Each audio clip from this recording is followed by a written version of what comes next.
Freedom of speech has long been a cornerstone of liberal democracy. It is how those of differing views battle it out with words rather than weapons. But in a globalized digital age where offense and perceived injury can flow easily across screens and borders, how free can free speech truly be? Timothy Garton Ash is a professor of European Studies at Oxford University, and his new book is called Free Speech: 10 Principles for a Connected World. It offers some serious reflection on the matter, and we're delighted to welcome Timothy Garton Ash to our studios. Nice to meet you finally. Very nice to be here. We read you in the Globe and Mail, and I know you've been all over the place in Canadian media, so we're delighted to have you here. We will get to the book, but given what happened last month, I feel we need to have you weigh in on the new president-elect of the United States. A few days after his victory, you wrote in The Guardian, "We face the globalization of anti-globalization, a popular front of populists, an international of nationalists." So let's figure this out. Why do you think these phenomena are happening now?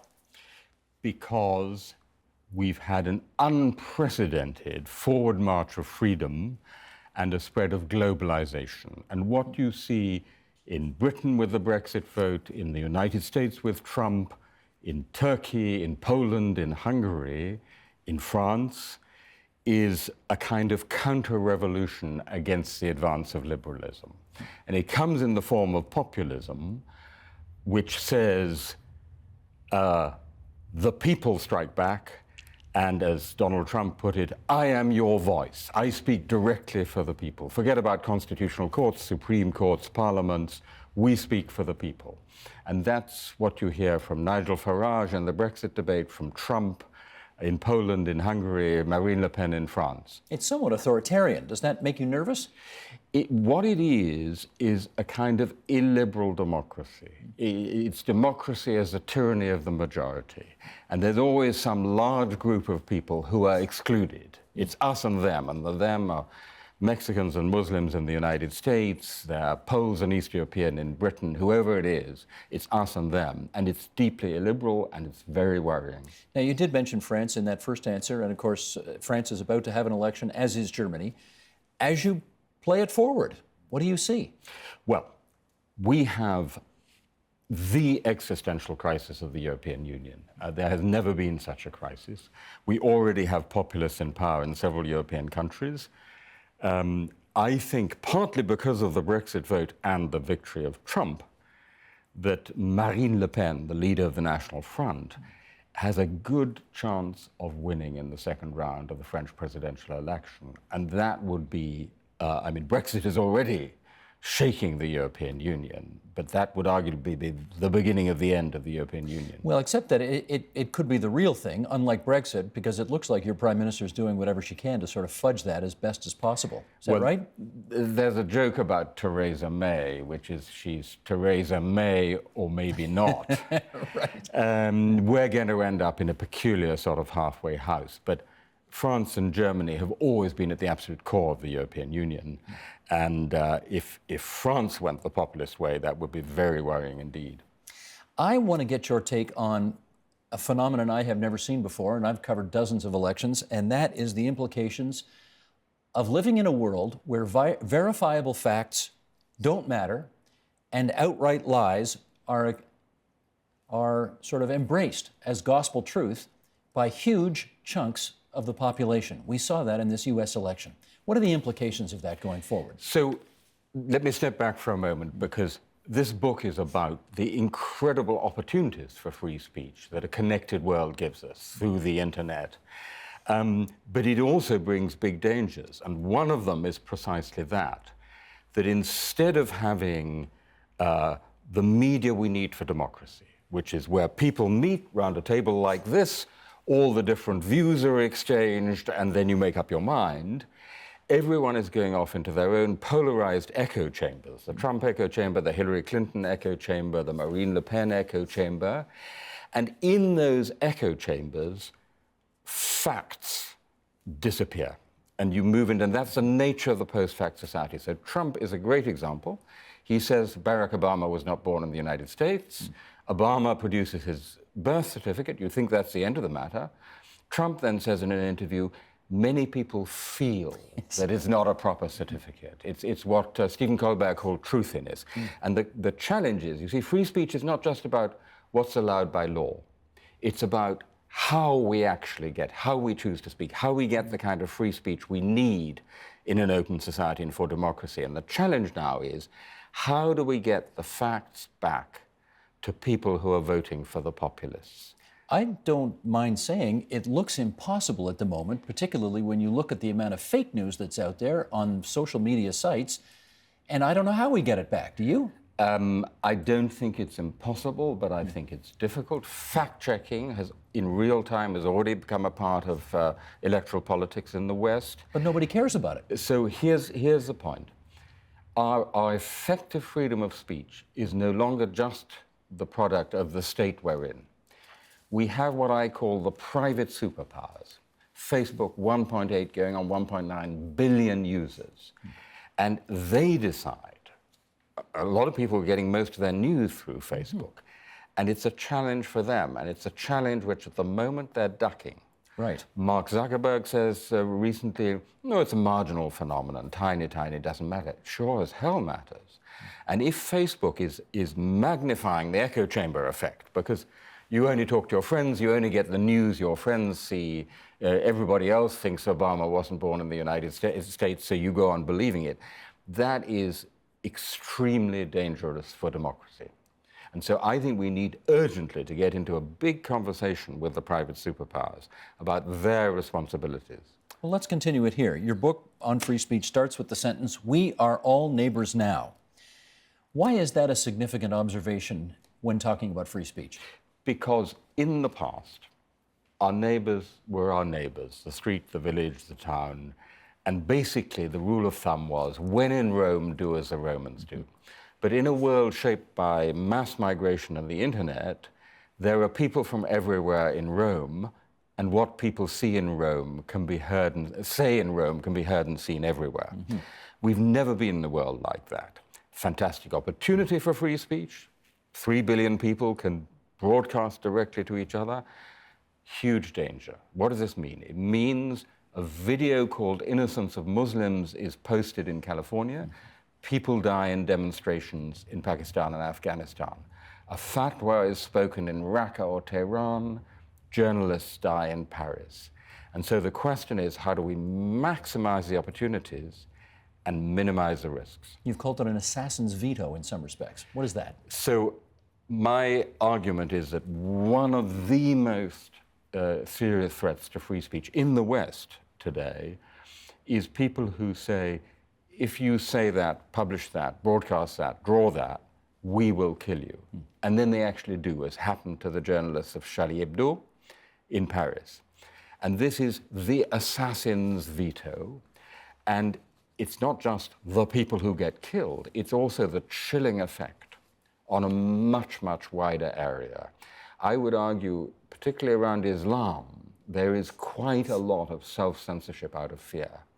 And that, I believe, we have to, one of the most important messages of the book, that we have to combat with all the means at our disposal. In which case, let me get your take on the following, which I'm going to read to you. This was written by a second-year University of Toronto student in The Varsity, which is the newspaper on the U of T campus. And he writes the following: "To turn the tides of colonial oppression, we must go beyond free speech to equitable speech.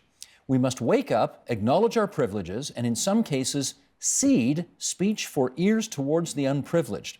We must practice justice and democracy by enabling marginalized people to speak on their own terms, to assert their nuanced existences, and to self-determine their place in a post-colonial world. Not free speech, but equitable speech." What is your response to that? But the but is quite wrong in that. It's free speech and equal speech. That goes all the way back to ancient Athens. Their idea was everybody had an equal right to speak, all citizens. So where I agree with this student is that there are power relations in the whole world of, not everybody gets to sit at this table, for example, and we who are, as it were, better placed, have a job to do trying to empower the voices of the weak, the powerless, and the marginalized. The problem comes, and it comes now in universities too, when people try to do that by banning speakers from campus, saying, you can't speak. This happened recently to the famous feminist Germaine Greer. It's called, rather, like ugly word, no platforming. That is quite wrong. Everything we do to enable and empower voices, I'm unconditionally for. Everything we do to ban and close down speech, I think we, also in universities, should be absolutely resolutely against. I'm just going to jump ahead here because you mentioned non-platforming, and I want to pick up on that because a few weeks ago, there's this 33-year-old tech editor for Breitbart News named Milo Yiannopoulos, who was disinvited from speaking at a grammar school for boys in Canterbury, UK, a school that, interestingly enough, he himself attended. This non-platforming, where you deny an invitation or cancel an invitation to those whose views you disagree with, is happening increasingly at the places in the world where free speech is supposed to be most prized, our post-secondary campuses. Why is this happening so much these days? So I'm quite shocked. When I started working on this book 10 years ago, I thought to myself, you know, you're working in a university, Oxford and Stanford, which are temples of free speech, not a problem there, looking at the problems of free speech in the rest of the world. The last thing I imagined was that the problems would appear on campus. This is extremely worrying. I think we need to say no to no platforming, but you know, and it connects actually to the point about echo chambers. So in some measure, every childhood is a kind of echo chamber. I mean, you hear the views of your parents, their friends, there's a limited range of views.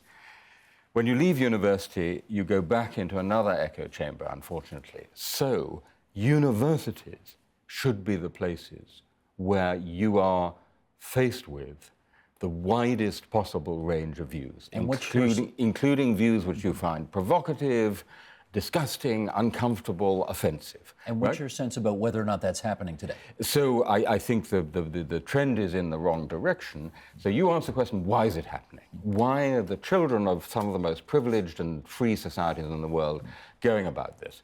There are a couple of explanations which are offered which are self-contradictory. One is, oh, we've mollycoddled them. They've been so overprotected, they're not used to being challenged. The alternative explanation is they're exposed to all this filth and hate every day on the internet, so they want a safe space. Well, explanation one contradicts explanation two. Explanation three is they've grown up in a world where liberalism was hegemonic.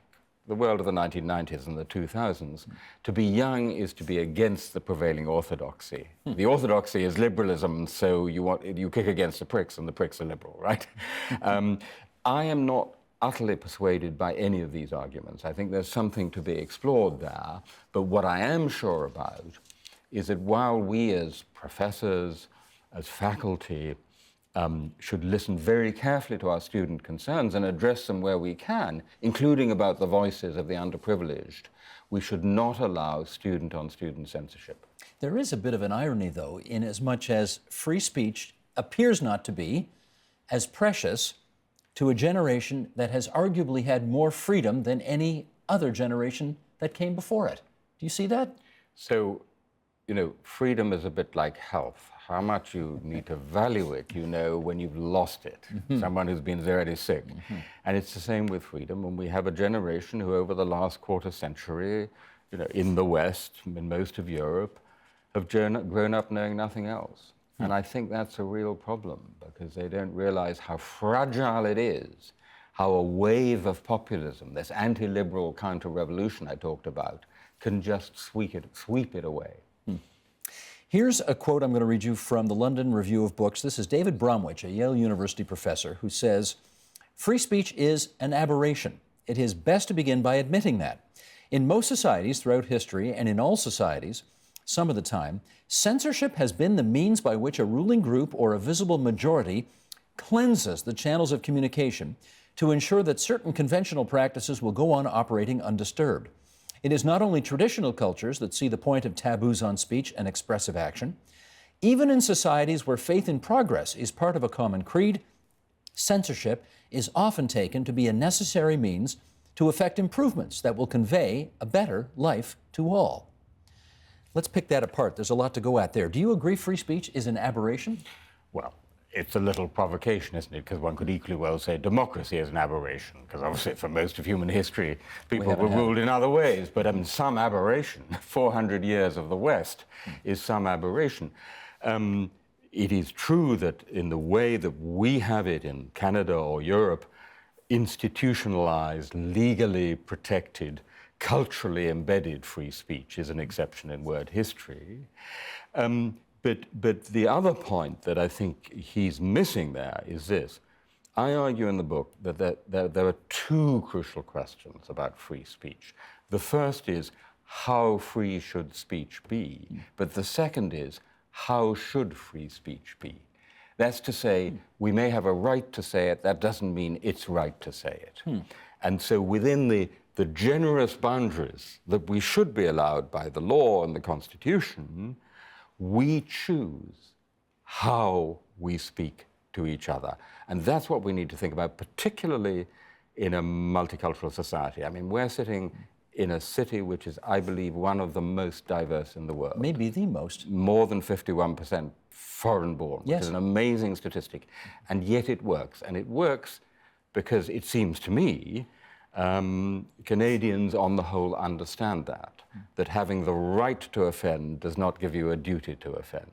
And that's what civilization means. It means learning how to use this freedom of speech in what I call, it's the key phrase of the book, robust civility. Robust civility. If it's just civility, we don't talk about the difficult issues. If it's just robust, we end up with fisticuffs. Robust civility is what we need. That's a nice juxtaposition. Is free speech a Western concept in your view? No, demonstrably not. You can find the idea of free speech in Confucius. You can find it with some Islamic thinkers. You can certainly find it in the Indian tradition. And actually, one of the other points I want to make in the book is we're not in the 1990s anymore. We in the West can't go around telling everybody else, just do it our way. You know, we've worked it all out. Go and get the kit at IKEA, and if you can understand the instructions, you can assemble your liberal democracy. And I think this is a mistake the United States is still making too much, even Hillary Clinton, I think. But my experiences, and I've been all over the world for this book, Egypt, Turkey, India, China, Burma, you name it. If you frame the conversation slightly differently and say, this is why we think free speech is the most important freedom of all. It's a freedom that enables all other freedoms. But tell me what you think. Tell me what we can learn from your tradition. That opens up the conversation in an almost miraculous way. I'm just wondering, though, when you were in China talking about free speech, my hunch is you could not call your lecture free speech and expect the Chinese to embrace that idea. So I go to China almost every year. I think it's the most fascinating and important place politically in the world. And 5 years ago, with the sort of golden afterglow of the Beijing Olympics, it was still possible for me to present the argument about free speech in a cafe bookshop. Today, after Xi Jinping has cracked down in a really ruthless way on all forms of dissent, it's not possible. And frankly, almost everywhere, Russia, China, Turkey, Egypt, free speech is under attack. We've gone backwards rather than forwards over the last 5 years, so we have a battle on our hands. Is your book for sale in those countries? Well, the wonders of Amazon, if one's allowed to mention a particular website of the internet, allow individuals to order it. But of course, it's not available in those languages, although I am now going to countries like Turkey and Russia to talk about it. You point out 1989 is sort of the big year for free speech because a couple of things happen that are pulls apart and help make your point. You want to go into that? 4 things happened. 4 things, okay. I had it down to 2, but you tell me the 4. The Berlin Wall came down. That was one of them. Which is a spectacular win for freedom. The fatwa on Salman Rushdie, which is the beginning of the assassin's veto as we experience it in the West. The great crackdown in China on Tiananmen Square, and you see, if you want an alternative model to the West's model of free speech, look at Communist China today. The Chinese Communist Party versus the internet, who's winning? Arguably the Chinese Communist Party. And last but not least, Tim Berners-Lee invented in 1989 the World Wide Web. So it's quite a year. And the consequences of 1989 are still being played out across the globe. Looking back at how the world responded to, I'll pick one of those four, the fatwa against Rushdie. How well did we in the West respond to that attempted assassin's veto? Well, I'm proud to say that the British government did offer him round-the-clock protection, and we kept him alive. Solidarity, and I argue that facing down the assassin's veto needs not just police protection, but solidarity from us. That was a mixed story. But I do like to think that we've learnt from that experience. I mean, you know, when the fatwa was first pronounced, Salman's American publisher said, "What's a fatwa?"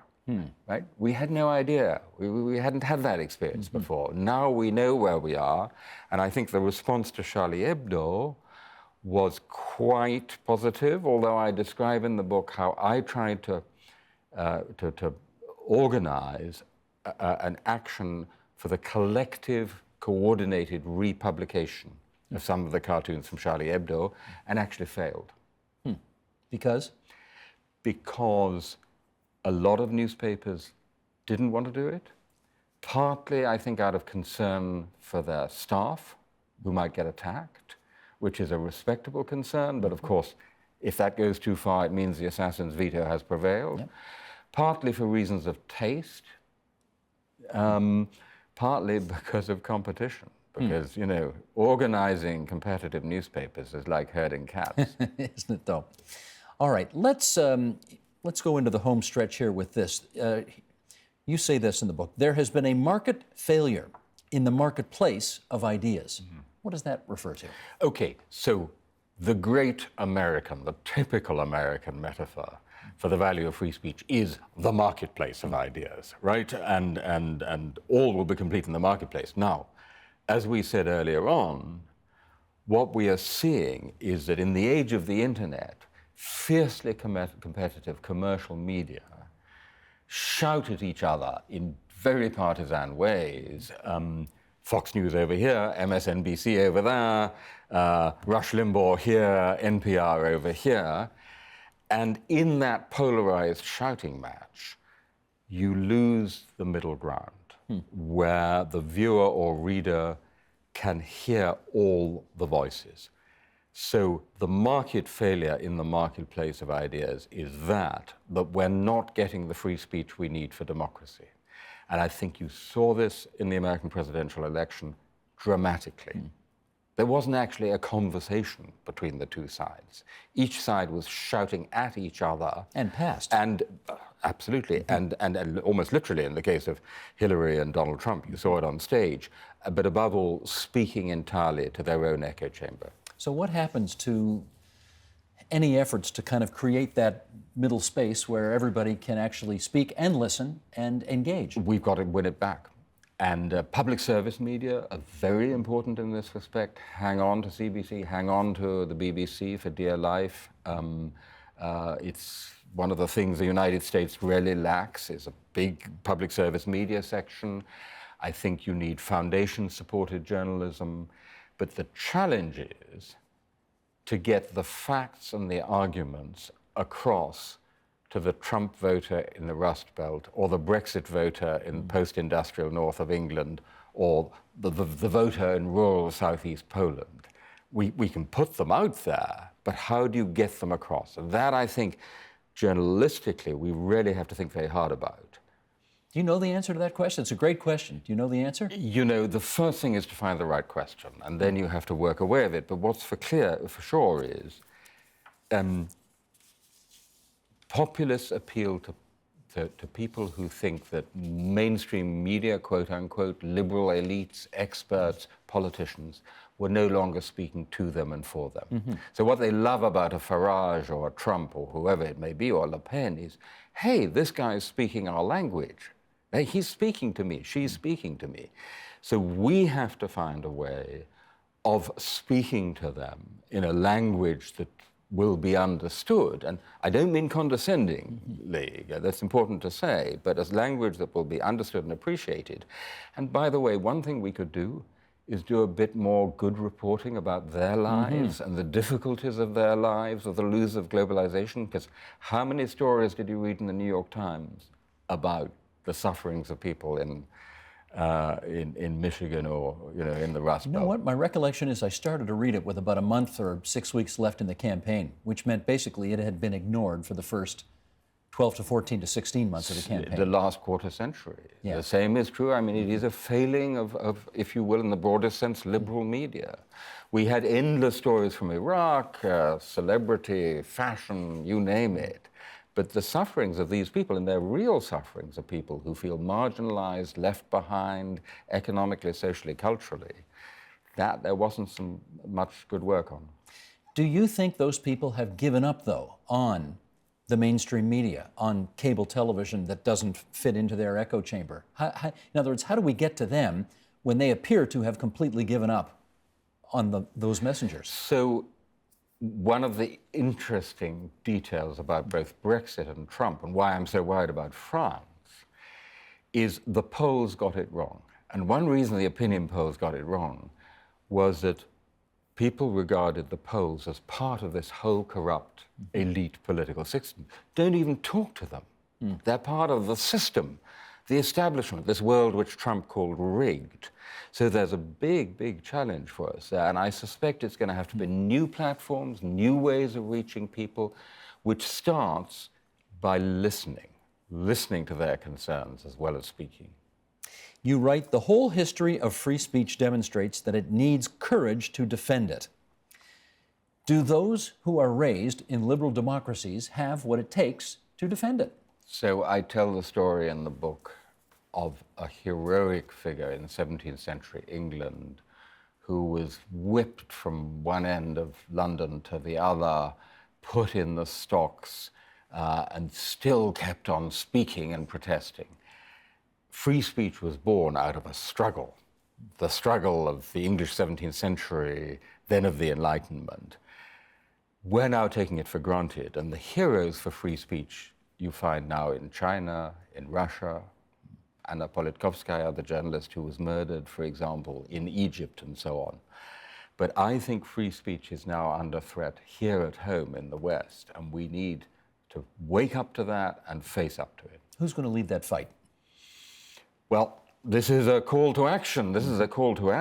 But I look very much to opinion formers, dare I say, people on television, on radio, sports personalities, people who have big followings on Twitter. I think they have a great responsibility, because people don't really, with a few exceptions, believe or listen to the politicians anymore. But I also say we have the generation of digital natives, the people who are really at home in the internet. And this is also a book for them. It's saying, you tell us how you're going to defend this amazing free speech you've won.